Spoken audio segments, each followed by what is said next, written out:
Do you ever feel like Five Nights at Freddy's and its consequences have been a disaster for indie horror games?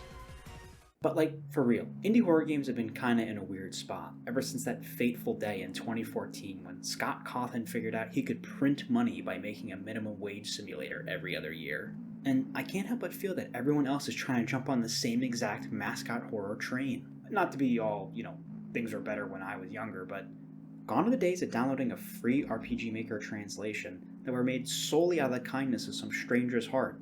Something just hits so different about these free games that has stuck with me, making me a lifelong fan even to this day.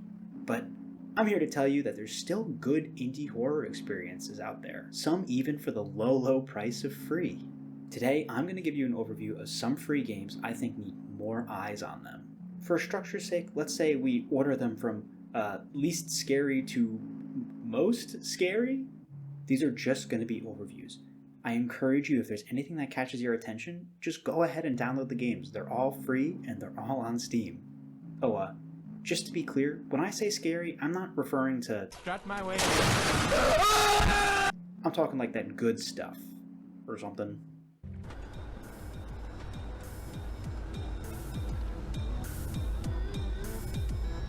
Psychopomp, while least scary, is definitely the weirdest of the bunch today. We follow a girl who, growing tired of feeling lied to, creates the Psychopomp. Or the machine that lets me read people's thoughts when I want to. TM. And surprisingly, it works. Just not in the intended way. Instead of gaining the ability to read other people's thoughts, the girl has a divine revelation about the true nature of the world around her. Namely, she discovers that every single office, hospital, and school has a network of catacombs beneath it. Who built these catacombs? What was their purpose? And what, if anything, still dwells below? That's what we set out to discover. What could go wrong? Just look at that winning smile. That's the face of a well-adjusted young woman. Mechanically, the game functions like an old-school first-person dungeon crawler, right down to the grid-based movement. If you're not used to the movement system, it can feel a little clunky at first, but trust me, it grows on you. While navigating the catacombs, our girl looks, touches, talks, and hammers its denizens. We get to explore 3 different locations, each with its own set of labyrinthine tunnels beneath. If I had to compare the overall vibe to something else, I would say it's kind of like Yume Nikki and the other world from Silent Hill got fused together and seasoned with a dash of schizocore LARPing. It is intentionally difficult to discern what exactly is real and what's not. There is a story here, but I think you can kind of interpret it in whatever way you want. A lot of the horror comes from the catacombs and the way they supposedly affect the overworld, ranging from stealing the life force of hospital patients to manufacturing school lunches. The actual denizens range from disturbing to look at to actually kind of cute. Overall, I'd give this an Evil Dead 2 on the spook scale. It's never outright horrifying, but the tone is completely dismal, especially as you begin to piece things together. And at times, it's admittedly pretty humorous. Overall, the game only took me around 2 hours to finish in a single sitting. Oh, and there's achievements, so enjoy padding your perfect game stats. Hi, Editor Gutcat here. I should probably mention that as of pretty recently, there is a Psychopomp Gold that came out, which essentially promises to be a more full-length, fleshed-out version of what Psychopomp is. It is not free, but it is fairly cheap. That's not to say that original Psychopomp is pointless anymore. It just means that you can treat it like an extended demo, and if you really like Psychopomp and you want to see more of it, just go buy Psychopomp Gold. Yeah.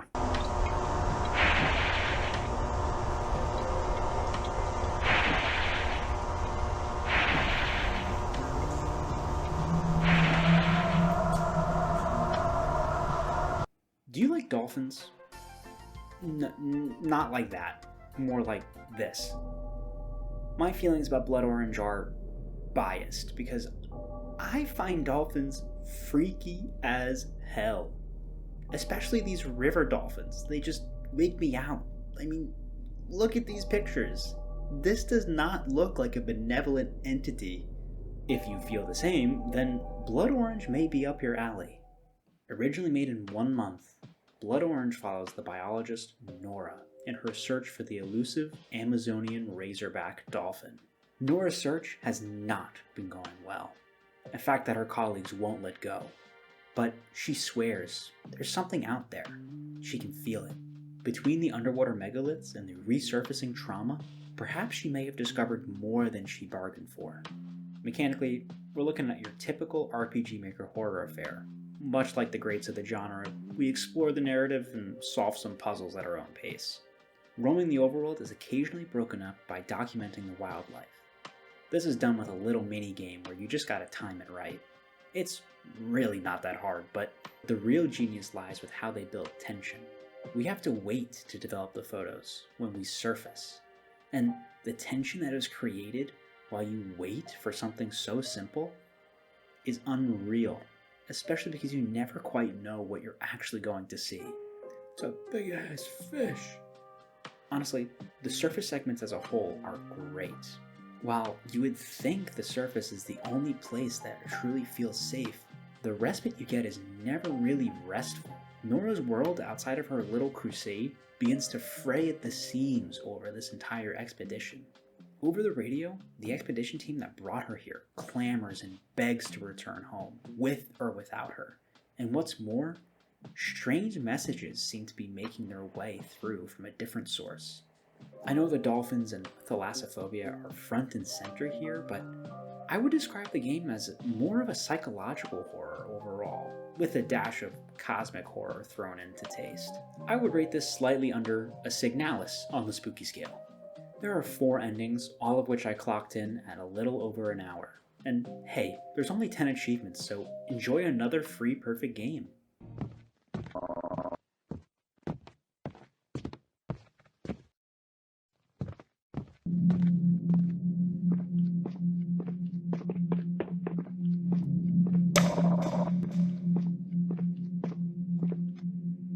Lastly, I bring before you Dead Cedar.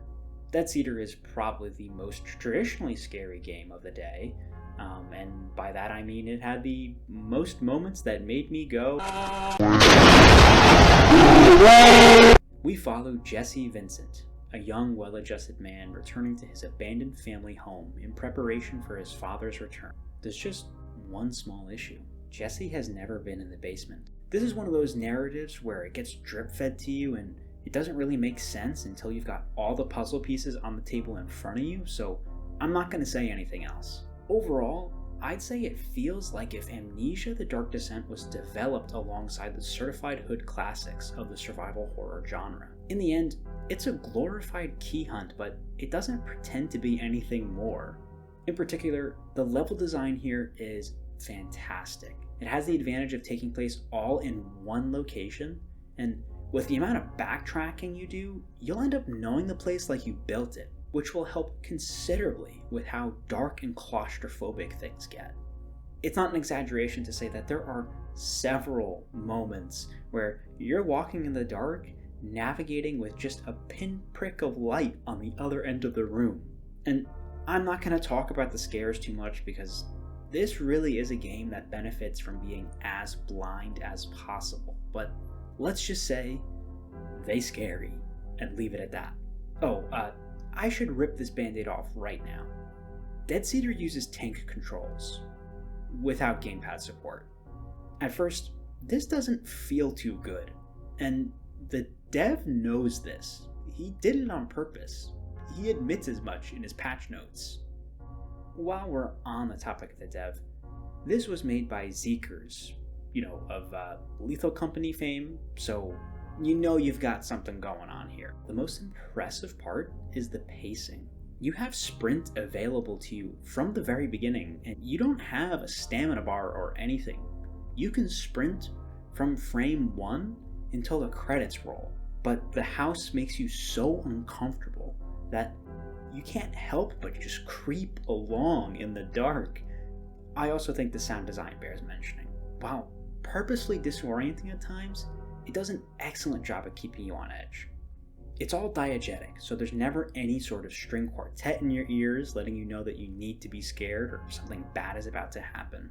But I found myself tuned in to every single little thump and bump, and by the end, I was reacting to almost every single little noise I heard.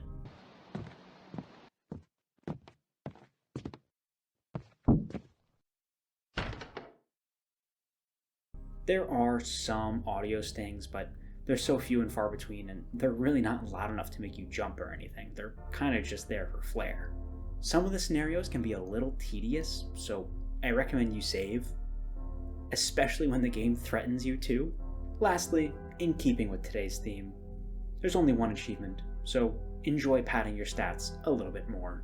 Alright, so those are just some of the free indie games that I've encountered that I think are pretty damn good. If any of these piqued your interest, please give them a try. Indie developers' careers rely on attention from us, even if they're making a free game. So not only are you getting a cool experience out of it, you're also doing some good. If you found an indie game, free or not, that you think is pretty cool, feel free to share it with me in the comments. If you're interested in hearing more of my indie finds, even if they're not free, feel free to leave a like or something. I don't know. I'm new to this. I don't really know what I'm doing. Alright, have a good day. Bye.